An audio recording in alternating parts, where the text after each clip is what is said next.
पूरा देश इस बात को लेकर हैरान है दोस्तों कि पिछले 2.5 महीने से मणिपुर जल रहा था, लेकिन हाकिम को फर्क नहीं पड़ा था। वो कर्नाटक चुनाव, मध्य प्रदेश में होने वाले चुनाव, यूसीसी, मुस्लिम महिलाओं की 3 तलाक से आजादी, अमेरिका में दोस्ती, इन तमाम चीजों में व्यस्त थे।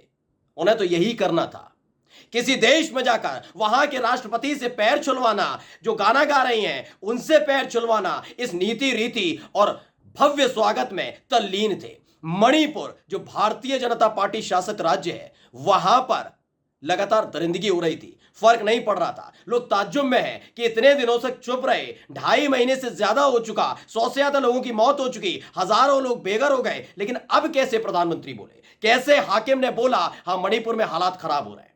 तो उसकी एक एक टाइमिंग खुलकर सामने आ गई है, क्योंकि बीजेपी के नेता ये लगातार इस बात का दावा कर रहे हैं कि जो मणिपुर में हैवानियत हुई उसकी टाइमिंग इसी वक्त क्यों, क्योंकि वो तो 4 मई की घटना है, यानी 78 दिन पहले की। अभी क्या वीडियो वायरल हुआ, तो सवाल यह भी है कि इतने दिनों बाद साहेब ने मणिपुर के बारे में। नमस्कार, मैं हूं प्रज्वल गौतम और आप देख रहे हैं द कंटा। आपको तो मालूम है कि प्रधानमंत्री नरेंद्र मोदी कर्नाटक चुनाव में व्यस्त थे, उसके बाद चले गए थे अमेरिका से लौट कर आए तो मध्य प्रदेश पहुंचे, जहां इस साल के अंत में चुनाव होने जा रहा है। साग दाव पर लगी हुई है, पहले ही संकेत मिल चुके हैं कि पिछली बार दफा जैसे मध्य प्रदेश से भारतीय जनता पार्टी का सुपड़ा साफ हो गया था, इस बार भी सुपड़ा साफ हो जाएगा। इसीलिए यूसीसी का जिक्र, कभी मुस्लिम महिलाओं का जिक्र, लेकिन उन महिलाओं की चिंता नहीं है हाकिम को जिनकी अस्मत पर दो दो कौड़ी के गुंडे, मवाली, लुच्चे हाथ डाल रहे थे। वीडियो वायरल होने के बाद सवाल उठाए जा रहे हैं कि भाई इस वक्त कैसे हुआ, लेकिन सवाल अब हमारी तरफ से भी है।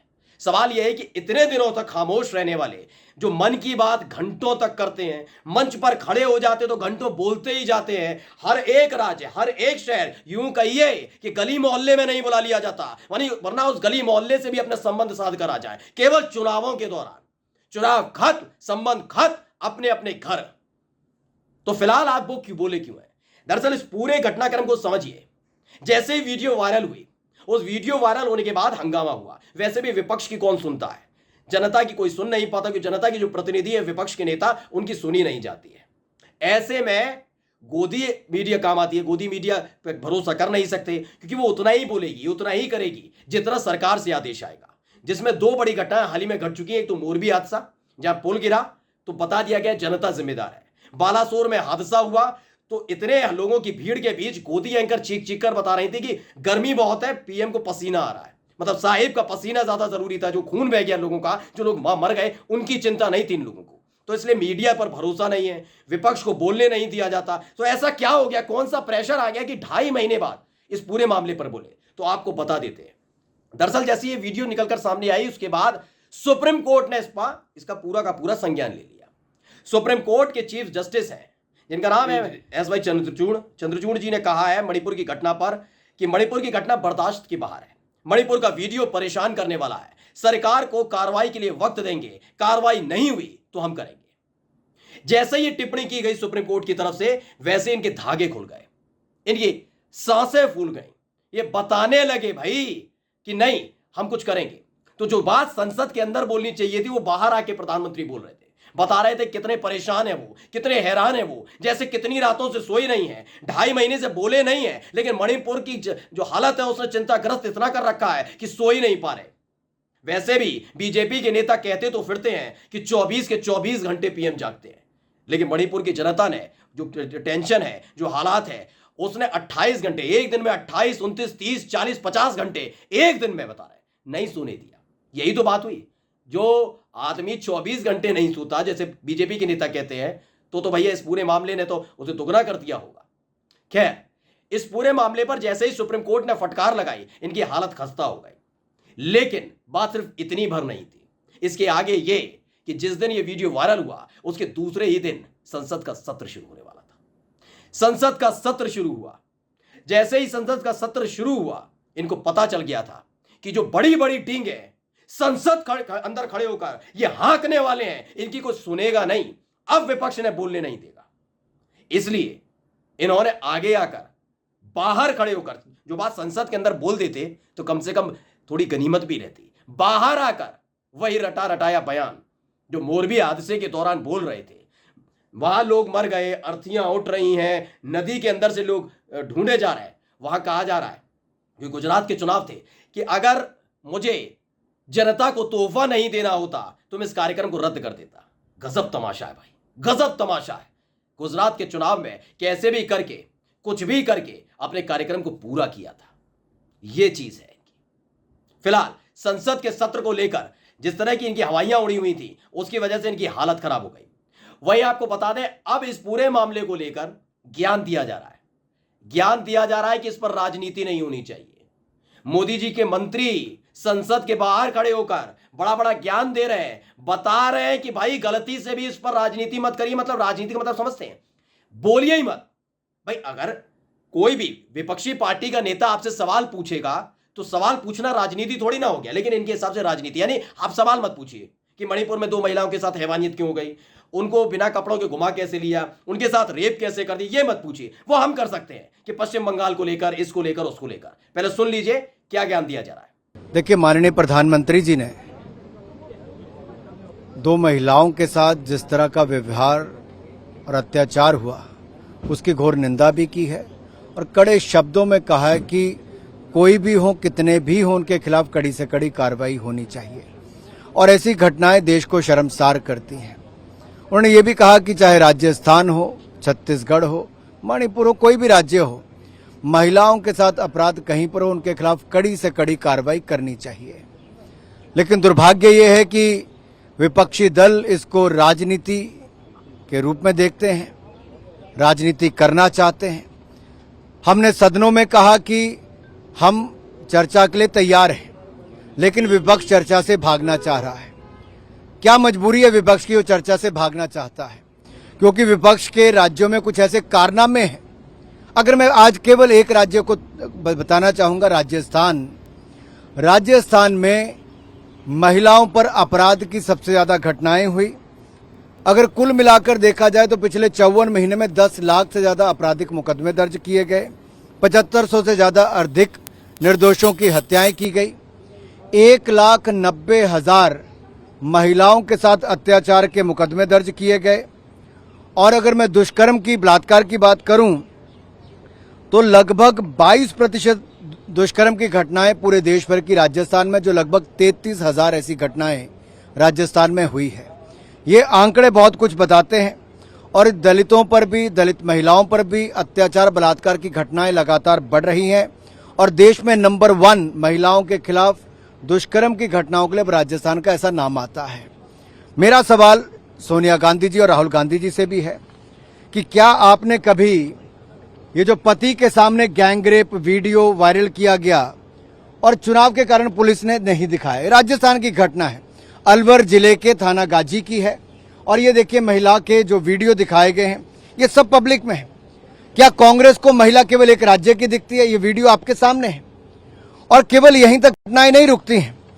इसके अलावा अगर देखा जाए तो वहीं पर ही मुख्यमंत्री के घर से मात्र 5 किलोमीटर दूर राजस्थान में, जयपुर में, वैशाली नगर में 10 साल के बेटे के सामने पेट्रोल डालकर एक महिला के साथ पहले दुष्कर्म किया जाता है, पेट्रोल डालकर उसको जलाया जाता है, गोली मारी जाती है।